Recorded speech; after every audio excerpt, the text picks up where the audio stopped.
Office শেষ করে বাসায় এসে দেখি আমার বউ পাশের বাড়ি ভাবির সাথে দিব্যি গল্প করছে। কথোপকথনের এক পর্যায়ে আমার বউ ভাবিকে বলছে, ভাবি আপনি আগের থেকে অনেক বেশি সুন্দর হয়ে গেছেন। আমার বউয়ের মুখে এমন প্রশংসা শুনে সেই ভাবি অনেক খুশি হলো। তাই আমি মনে মনে ভাবলাম আমিও একটু প্রশংসা করি। তখন আমি বললাম, সত্যি ভাবি আপনি আগের থেকে অনেক বেশি সুন্দর হয়ে গেছেন। কথাটা বলার সাথে সাথে আমার বউ আমার দিকে যেভাবে আর চোখে তাকালো, তখন আমি বুঝে ফেলেছিলাম আজকে হয়তো অনেক বড় অন্যায় আমি করেই ফেলেছি। তারপর ভাবি যখন আমাদের রুম থেকে চলে গেল, ঠিক তখনই আমার বউ রান্নাঘরে গিয়ে খুন্তি এনে আমার চোখের মধ্যে ধরে বলল, যে চোখ দিয়ে তোর ভাবিকে সুন্দর লাগে আজকে তোর সেই চোখ আমি গালিয়ে ফেলবো। ঠিক তখনই আমার বউয়ের মুখের দিকে তাকিয়ে দেখলাম আমার কিউট বউটা একদম আজরাইলের মতো দেখাচ্ছে। দেখেই মনে হচ্ছিল আমাকে এখন মেরেই ফেলবে। তারপর সে চিৎকার করে বলল, কালকের মধ্যে বাসা চেঞ্জ করবি, এই বাসায় আমি আর কালকের পরে থাকবো না। তখন আমি ভয় পেয়ে বাসা চেঞ্জ করার কথা স্বীকার করে ফেলি। তখন আমার না বলার কোনো স্কোপ ছিল না, না বললেই হয়তো সে আমার চোখ দুটোই গালিয়ে ফেলতো। শুধুমাত্র মজা করে ভাবিকে একটু সুন্দর বলার কারণে বাসাটা চেঞ্জ করতে হচ্ছে। আমি আগে জানতাম না, জানলে হয়তো এমন পাপের কাজ আমি কখনোই করতাম না।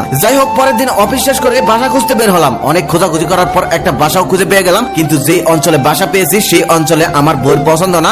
তারপরেও তাকে বুঝিয়ে শুনিয়ে রাজি করালাম। তারপরে দিন অফিস ছুটি নিয়ে সারাদিন অনেক কষ্ট করে বাসা চেঞ্জ করলাম। সেই পুরনো বাসার থেকে নতুন বাসাটা একটু ভালো হয়, আমার বউ পছন্দ করলো, আর কোনো সমস্যা হলো না। তারপরে দিন সকালবেলা সেখান থেকে অফিসে চলে গেলাম। নতুন বাসায় প্রথম দিন, তাই একটু আগেই বাসায় চলে আসলাম। তবে বাসায় এসে দেখে বাসার বাইরে থেকে তালা দেওয়া। বিষয়টা দেখে আমি অবাক হয়ে গেলাম, আবার কিছুটা ভয় পেলাম। তারপর আমার কাছে এক্সট্রা চাবি ছিল, সেই চাবি দিয়ে তালা খুলে ঘরের ভিতরে প্রবেশ করলাম। ঘরের ভিতরে ঢুকে দেখি একটা চিরকুট রাখা, সেখানে এমনটা লেখা ছিল, আমি তোর ঘর ছেড়ে একেবারে চলে যাচ্ছি। তুই যে এত খারাপ হয়ে গেছিস তা আমি জানতাম না। এই বাসার পাশের ভাবি আরো সুন্দর, আর হ্যাঁ তার স্বামীও বিদেশ থাকে, তোর জন্য আরো সুবিধা হয়েছে। তাই তো বলি আমি এদিকে আসতে চাইনি, তারপর আমাকে নিয়ে আসার জন্য এত আলাপ কেন? বিষয়টা আমি আজ বুঝতে পারলাম। তুই তোর ভাবিদের নিয়েই থাক, আমার সাথে আর যোগাযোগ করার চেষ্টা করবি না। তবে বিশ্বাস করেন, এই বাসার পাশেও যে কোনো ভাবির বাসা আছে এটা আমি জানতাম না। জানলে এই ভুল আমি জীবনেও করতাম না।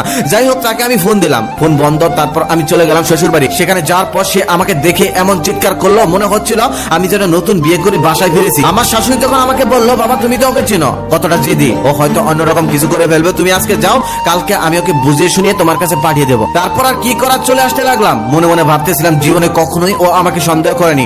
আজকে শুধুমাত্র ভাবিকে একটু সুন্দর বলার কারণে আমার লাইফটা এলোমেলো হয়ে গেল। এখন দেখি বিনা কারণেও আমাকে সন্দেহ করা শুরু করে দিয়েছে। রেল লাইন ধরে হেঁটে হেঁটে যাচ্ছিলাম আর চিন্তা করছিলাম। ঠিক সেই সময় দেখি একজন ভদ্রলোক রেল লাইন দিয়ে হাঁটছে, ট্রেন এসে গেছে, তারপরও সে সরছে না। দেখেই মনে হচ্ছিল অন্যরকম কিছু ঘটতে যাচ্ছে। তারপর আমি দৌড়ে গিয়ে টান দিয়ে তাকে বাঁচালাম। সেই ভদ্রলোকটাকে আমি প্রশ্ন করলাম, ভাই এমনটা করতে যাচ্ছিলেন কেন? জীবনটা কি এত সহজ নাকি? তখন ভদ্রলোকটি চোখের পানি মুছতে মুছতে বলল, ভাই আর বললেন না ভাই, যেহেতু আপনি আমার জীবন বাঁচিয়েছেন তাই আপনাকে বলি, আল্লাহর রহমতে 3-4টা ব্যবসা প্রতিষ্ঠানের মালিক আমি, টাকা পয়সা আমার কোনো অভাব নেই। আজকে একটু আগে আমি বাসায় ফিরে দেখি আমার স্ত্রী অন্য একটা পুরুষের সাথে আপত্তিকর অবস্থায় শুয়ে আছে। সেটা দেখার পর থেকে আমি আর নিজের মধ্যে নেই। বলুন তো, একটা পুরুষের জীবনে এর থেকে বড় কষ্টের কিছু আছে নাকি? আমি আমার স্ত্রীর জীবনের কোনো চাই অপূর্ণ রাখিনি। যখন যেটা চেয়েছে সেটাই দিয়েছি, শুধুমাত্র তাকে তেমন একটা সময় দিতে পারি না। বোঝেনি তো, 2-3টা ব্যবসার চাপ আমাকেই সামলাতে হয়। তার গল্প শুনতে শুনতে রেল লাইন ধরে হেঁটে সামনের দিকে যাচ্ছিলাম, আর মনে মনে ভাবছিলাম দুনিয়ার সকল সমস্যাই বুঝি বউদের জন্য। তার একটু সামনে যেতেই দেখলাম একজন ভদ্রলোক রেল লাইনে বসে বসে সিগারেট খাচ্ছে। তারপর তার থেকে আগুন নিয়ে, তাই তাকে জিজ্ঞেস করলাম, ভাই এত রাতে আপনি রেল লাইনে একা একা বসে আছেন কেন? কোনো সমস্যা নাকি? লোকটা তখন দীর্ঘশ্বাস ছেড়ে বলল, ভাই আর বললেন না, আজকে আমাদের ৪র্থতম বিবাহ বার্ষিকী। গত 3 বছরের এই দিনে প্রত্যেক দিন আমি আমার স্ত্রীর জন্য একটি করে গোলাপ আর একটি করে চকলেট নিয়ে বাসায় ফিরেছি।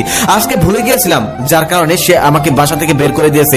এটা বলার সাথে সাথে আমরা ফিক করে হেসে দিলাম। লোকটা তখন বলতেছে, ভাই আমার দুঃখের কথায় আপনারা হাসেন, দিনে অফিসে বসের জ্বালা আর রাতে বউয়ের জ্বালা, এত জ্বালা নিতে পারছি না, জ্বালায় জ্বালায় জীবনটাই শেষ হয়ে যাচ্ছে। তারপর আমাদের দুজনের ঘটনাও ওই লোকটাকে খুলে বলতে লাগলাম। ঠিক তখনই পুলিশ এসে আমাদেরকে ঘেরাও করে ফেললো আর বলল, আপনারা এত রাতে এখানে কি করছেন?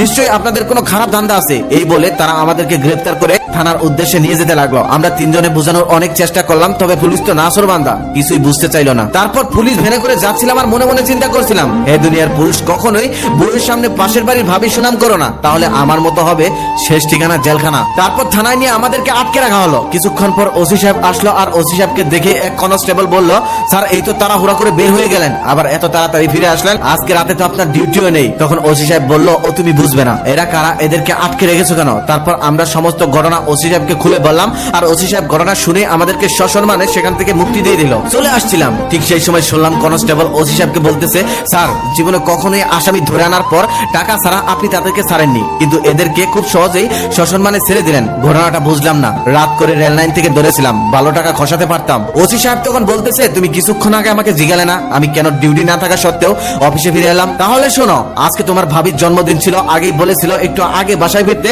আর তুমি তো জানোই কাজের চাপে আমার দেরি হয়ে গেল, একটু বাসায় যেতে দেরি হয়েছে, তাই আমাকে ঘরে প্রবেশ করতে দেয়নি, যার কারণে ভাবলাম আজকে রাতটা থানার মধ্যেই কাটিয়ে দেই, কি আর করার। তখন কনস্টেবল ওসি সাহেবকে বলতেছে, স্যার এই কথা আর কাউকে বললেন না, আপনি 3 থানার ওসি আর আপনার বউ আপনাকে ঘরে প্রবেশ করতে দেয় না। ওসি সাহেব তখন বলতেছে, ভাই বউয়ের কাছে কোনো ওসি চলে না। আমি তখন চলে আসতে আসতে ভাবতে লাগলাম, যে বউয়ের কারণে ফেসে গিয়েছিলাম, সেই বউয়ের কারণে আজকে ছাড়া পেয়েছি। আজকে যদি ওসি সাহেবের সাথে এমনটা না হতো, তাহলে কখনোই ওসি সাহেব আমাদেরকে ছাড়তো না, আজকে রাতে হয়তো থানার মধ্যে মশার কামড় খেতে হতো। গল্পের শিক্ষা, বউয়ের সামনে কখনোই পরনারীর প্রশংসা করবেন না, কারণ নারীরা সবকিছু সহ্য করতে পারে, এই জিনিসটা সহ্য করতে পারে না।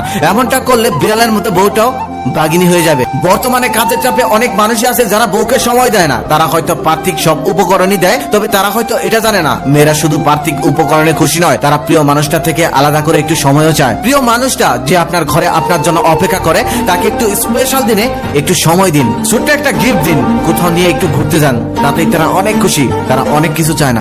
অফিস শেষ করে বাসায় এসে দেখি আমার বউ পাশের বাড়ি ভাবির সাথে দিব্যি গল্প করছে। কথোপকথনের এক পর্যায়ে আমার বউ ভাবিকে বলছে, ভাবি আপনি আগের থেকে অনেক বেশি সুন্দর হয়ে গেছেন। আমার বউয়ের মুখে এমন প্রশংসা শুনে সেই ভাবি অনেক খুশি হলো, তাই আমি মনে মনে ভাবলাম আমিও একটু প্রশংসা করি। তখন আমি বললাম, সত্যি ভাবি আপনি আগের থেকে অনেক বেশি সুন্দর হয়ে গেছেন।